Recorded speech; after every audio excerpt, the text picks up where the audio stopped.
Crime branch के पहले एक महाराष्ट्र साइबर में भी इस सिलसिले में एक ऑफेंस रजिस्टर हुआ है और क्राइम ब्रांच के ऑफेंस के बाद दो ऑफेंसेस मालवनी पुलिस स्टेशन में इंडिविजुअली दाखिल किए हैं विक्टिम्स ने और एक लोनावला पुलिस स्टेशन में भी एक ऑफेंस इसी प्रकार का दाखिल हुआ।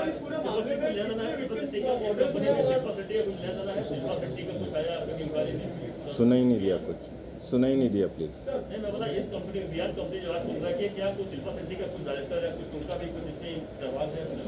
अभी तक कोई एक्टिव रोल नहीं पाया है। We are investigating the case.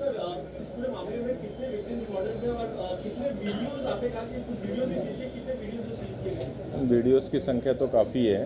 अभी मॉडल्स अभी आपके ज़रिए we would appeal to the victims जो इसकी अगर विक्टिमाइज हुई है तो they can come forward to us. उन्होंने सामने आए, क्राइम ब्रांच मुंबई को कांटेक्ट करें, will take appropriate cognizance of that.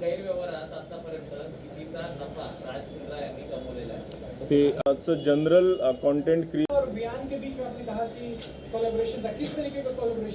Content creation और publishing.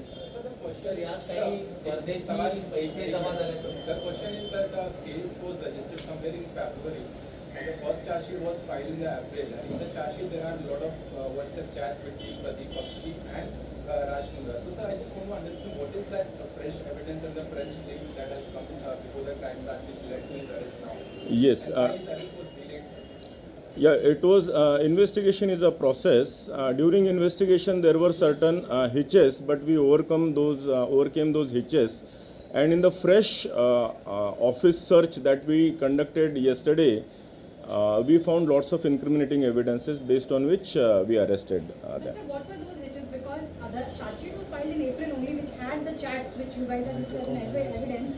And so why the delay of this? What kind of? Yeah, there were many electronic evidences also to be proven. Some accounts were to be verified, transfer of money, and real ownership of the accounts and the content and the publisher was to be verified beyond doubt before we could take some coercive action.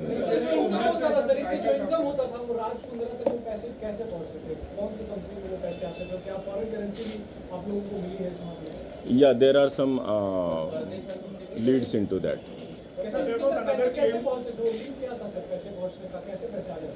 That was account to account transfer also. Electronic transfer of money. Yeah. Arms Prime, yeah. Sir, there was another claim that the company was already sold, or his rights were already sold to Pradeep Bakshi.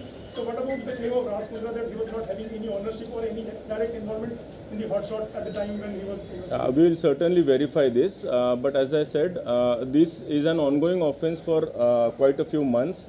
This complaint has been there for at least an year or two.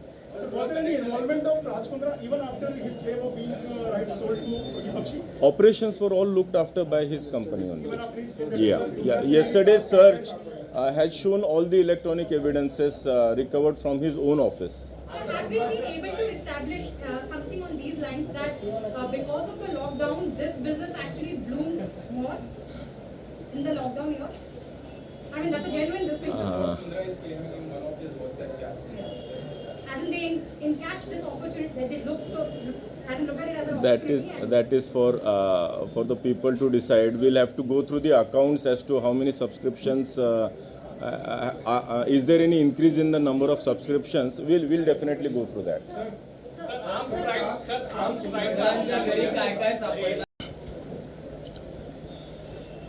फरवरी 2021 में crime branch Mumbai ने Malvani police station के अंदर pornography films के सिलसिले में एक case register किया था। उसी केस के प्रोग्रेस के तहत आज की ये प्रेस कॉन्फ्रेंस है। उस केस में ऐसा निष्पन्न हुआ था कि जो नए कलाकार होते हैं, स्पेशली महिला कलाकार जो होते हैं, इनको प्रलोभन दिया जाता है, इनको आमिष दिया जाता है कि आपको एक अच्छी वेब सीरीज़ हम दे सकते हैं या कोई शॉर्ट स्टोरीज़ में आपको हम अच्छा ब्रेक दे सकते हैं। ऐसे करके आप उनका ऑडिशन के लिए बुलाया जाता था या कुछ शॉट्स लिए जाते थे और इस शॉट्स में थोड़ा सा बोल्ड सीन करना पड़ेगा। वो बोल्ड का ट्रांसलेशन धीरे धीरे सेमी न्यूड और फिर फुल न्यूडिटी के तरफ वो पिक्चराइजेशंस जाते थे, जिसमें ये महिला कलाकारों ने अपोज किया था और इन्हीं में से कुछ क्राइम ब्रांच के पास आई थी, जिसकी वजह से ये गुनाह दाखिल हुआ था। इस गुन्हे का तपास करते हुए आज तक कल तक क्राइम ब्रांच ने 9 आरोपियों को अरेस्ट किया है। इसमें ऐसे कुछ प्रोड्यूसर्स पाए गए हैं कि जो इन टाइप की जो पोर्नोग्राफिक फिल्म्स होती है, छोटी छोटी क्लिप्स होती है, उसको प्रोड्यूस करवाते हैं, फोर्सफुली प्रोड्यूस करवाते हैं।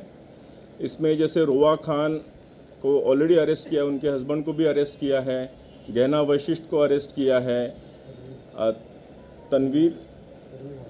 तनवीर हाशमी को भी अरेस्ट किया है, उमेश कामत नाम के एक बंदे को भी अरेस्ट किया है, जो फर्दर इन्वेस्टिगेशन में ऐसे पता चला कि he was looking after the India operations for the company of mister Raj Kundra, जो कि एक मुंबई के बिजनेसमैन है। उसका और डिटेल इन्वेस्टिगेशन करते हुए ऐसे पता चला कि इनकी राज कुंद्रा, इनकी जो वियान कंपनी है मुंबई स्थित, इनका टाई अप हुआ है केंद्रीन नाम की एक कंपनी है जो कि लंदन स्थित है, यूके स्थित है।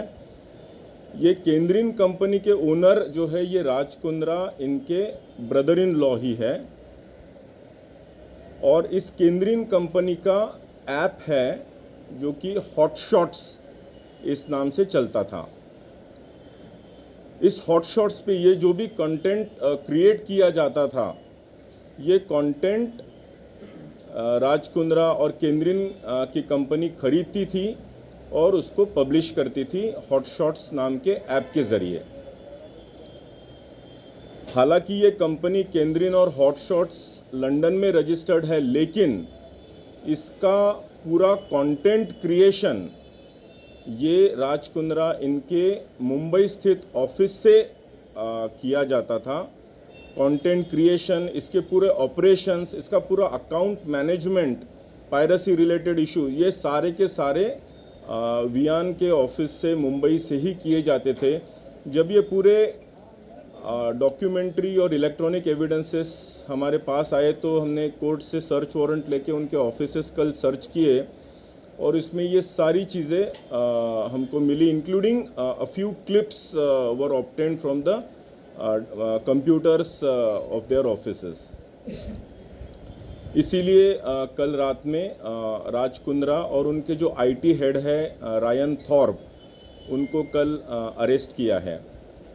Further investigation is going on. अभी इसमें हॉटशॉट्स नाम का जो ऐप है, ये पोर्नोग्राफिक कंटेंट होने की वजह से कंप्लेंट्स गई, जिसकी वजह से एप्पल स्टोर ने जून 2020 में इसको टेक डाउन कर दिया था और नवंबर 2020 में गूगल प्ले स्टोर ने भी इसको टेक डाउन कर दिया था। Now further investigation is in progress. Thank you.